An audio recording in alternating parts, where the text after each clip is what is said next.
Richard, I first met you at a meeting of the Professional Speakers Association in Manchester, and I'd just been through a really tough time, professionally and personally, and hearing your story for the first time helped me put things into perspective. So could you relate to the viewers what happened in 1975 that then subsequently took your life in a new direction? Yeah, and I was the age of 5 back then, and I can remember it as if it was yesterday, because my sister woke me up at 5:30 in the morning to inform me that Mum hadn't come home and that we were going to go looking for her. Mum was a big drinker, and we went wandering the streets in our pyjamas. Unbeknown to us, Mum had lost her life on the way home at the hands of, we later discovered, a man called Peter Sutcliffe, who later became known as the Yorkshire Ripper. That event was a massive bombshell in my life. Talk us through the months and years that followed from that point. Well, the first few months me and my 3 sisters were placed into a children's home while they decided what to do with us. Mum and Dad were separated, and after Mum's funeral, which we didn't go to, we were placed with my father, who felt like a bit of a stranger, and he kind of brought us up. Sadly, not to the best of his abilities, because his parenting skills weren't what we would like them to have been. He was quite violent, especially when he was drinking, and it had that had a massive impact on me, as well as Mum's death, because I was always walking on eggshells. I was always nervous of the next beating, and I basically grew up a very frightened, fragile young child. Now, I think when I heard your story previously, you talked about getting involved with gangs and maybe some bad stuff that you got involved in. Talk us through the process of how your life perhaps went in an unfortunate direction, and then how you came out of it. Well, as a teenager, I mean, we were brought up on a council estate, so there was lots of small type gangs and groups of young people that hung around together. And I started mixed with a group of people, and I broke into the school I went to, the primary school I went to. We were sniffing glue, we were having aerosol cans, we were drinking cider on the street corner. Nothing too serious. And I left school, and after a couple of dead-end jobs, then it was the army, which I got kicked out of for psychological reasons. Came back to Leeds, and then another dead-end job. But I then started mixing with a group of people that were taking drugs. That was a bit of a detour for me, because I got involved in that quite seriously, and in fact lost my job, and 2 of my friends died who were taking drugs, and I ended up dealing drugs and was finally sent to prison, which was in 1997. And you were aged? 28. 28, right.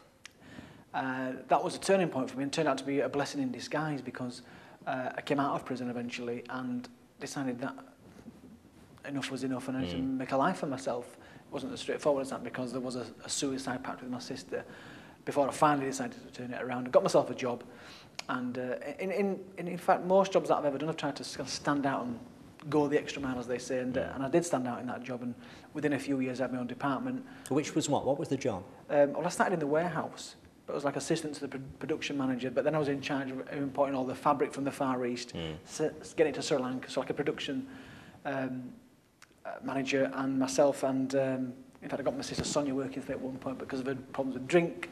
She lost her job. So I was on a really good place. My salary nearly trebled in the time that I was there. Paid off all the money that I owed to the banks, and got myself some counselling, changed my circle of friends, and I'm in a pretty good place by now.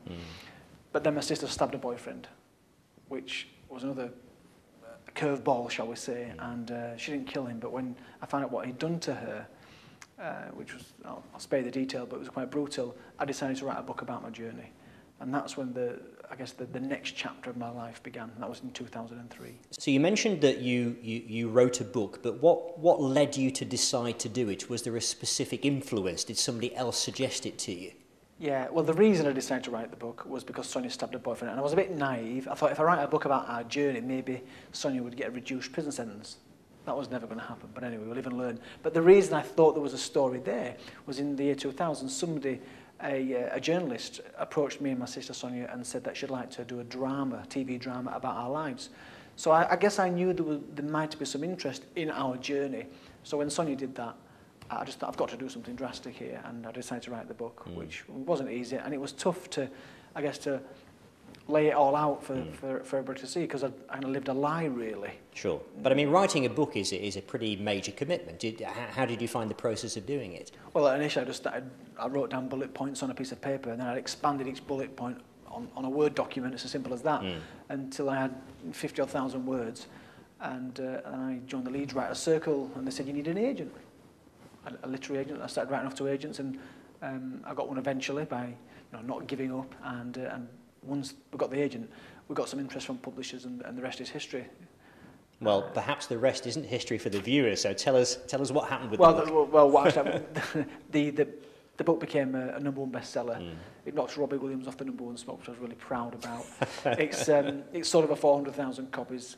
It's in many languages. In Japan, I like the little Japanese version that we've got, but it's in about 8 or 9 different languages. And because of the content of the story and the publicity that I received when the book first came out, people then began to ask me to speak about my experiences, which, believe me, was terrifying. But I decided to do it. Just before we go on to the speaking, what's the book called? The first book's Just a Boy. Yeah. I did a sequel 3 years later called The Boy Grows Up. And in fact, my third book came out in January this year called I Can, which is a personal development book. Fantastic. So tell us more about the speaking. Where did you first start speaking, and for whom? It was for somebody, a local authority in the Midlands. They were putting a conference together for organisations or individuals working with hard-to-reach families. I did a little workshop. In fact, it wasn't a workshop. It was a breakout session at a big conference, and I simply read chapter 1 out of my book, and then I said a few words about what happened after chapter 1, and I did it sat down in a workshop of about 20 people, or in a group of 20 people, and I did a terrible job with my wife to be in the corner. And but I did know that if I just did it, and maybe did it again and again, I might get a little bit better at it. And so when did you have the confidence to move away from reading the story as opposed to telling it straight? I did reading. I read it twice.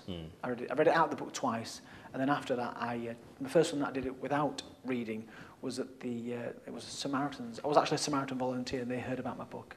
So I spoke at their annual conference, 200 people. Somebody fainted in the audience. That was kind of horrible for me. Very hot day, and around that time is when I was introduced to the Professional Speaking Association. Somebody suggested, why don't you go down there?